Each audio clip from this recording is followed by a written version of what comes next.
All right, so today we are diving into a really fascinating and, let's be honest, a deeply puzzling piece of work called The Mountain That Was Walking and Residue.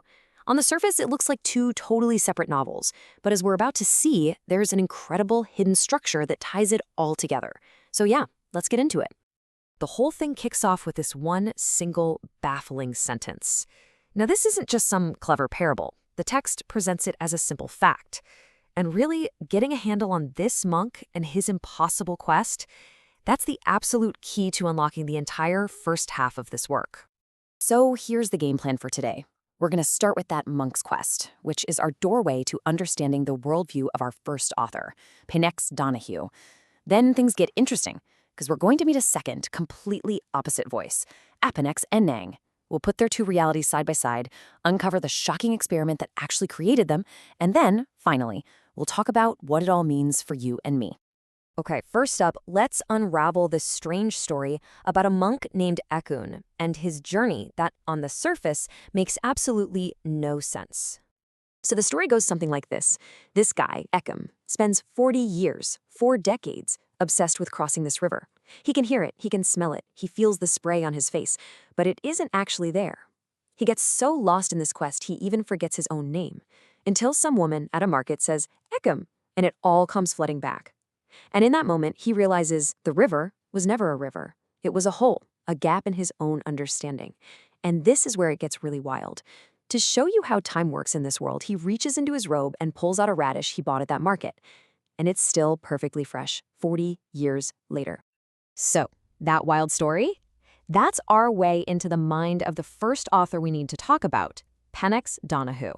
For him, the world isn't a collection of separate things. It's one seamless, flowing connection.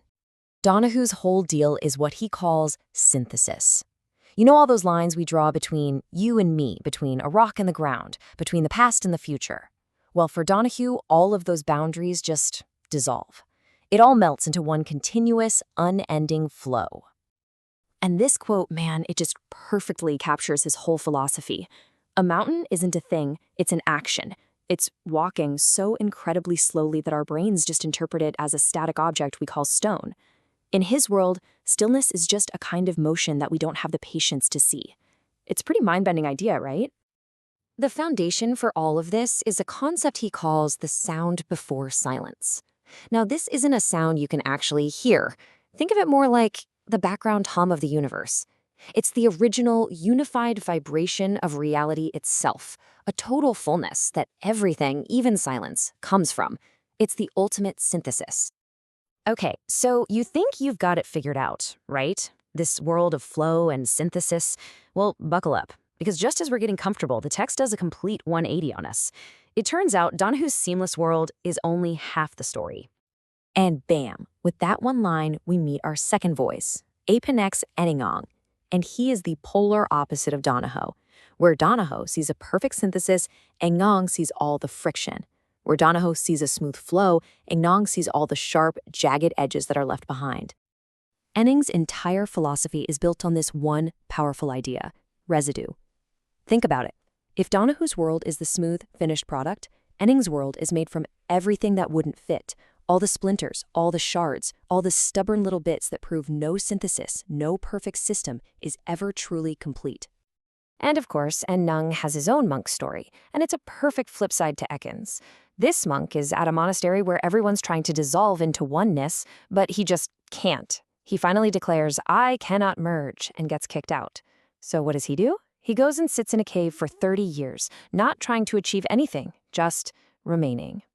His path isn't about dissolving into the whole, it's about the power of persisting as a separate part. All right, so we've met our two voices. Let's put them head to head and really see the tension at the heart of this work. On one hand, you have Donahue, who gives us this seamless fabric of reality. And on the other, you have Enang, who forces us to look at the holes.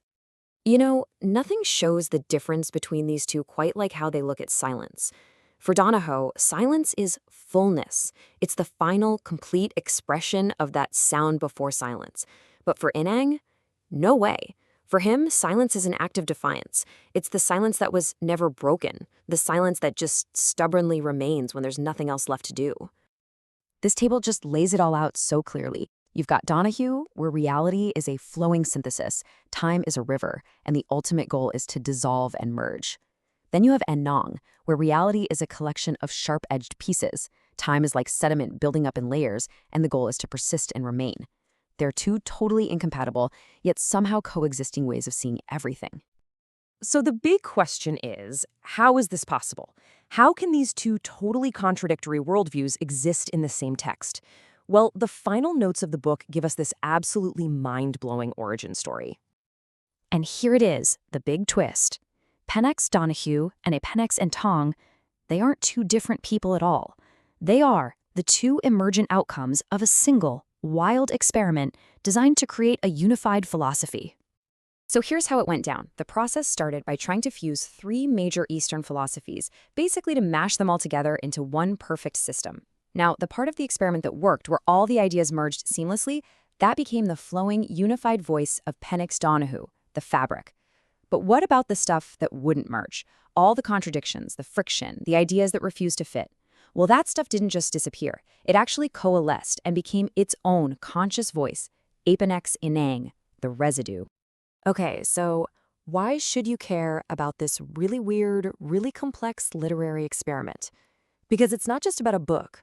It gives us two incredibly powerful lenses to look at our own world and our own lives. So what this all boils down to is this. You can choose to see the world as Donahue's seamless fabric, a place of connection, flow, and synthesis.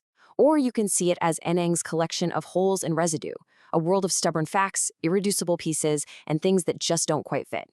And the book's big, radical suggestion is that both are true, all at the same time. And that's the question I want to leave you with. Take a look at your own life, your own understanding of how things work. What for you is the flowing, connected fabric? And what are the sharp-edged, persistent holes, the residue that refuses to merge?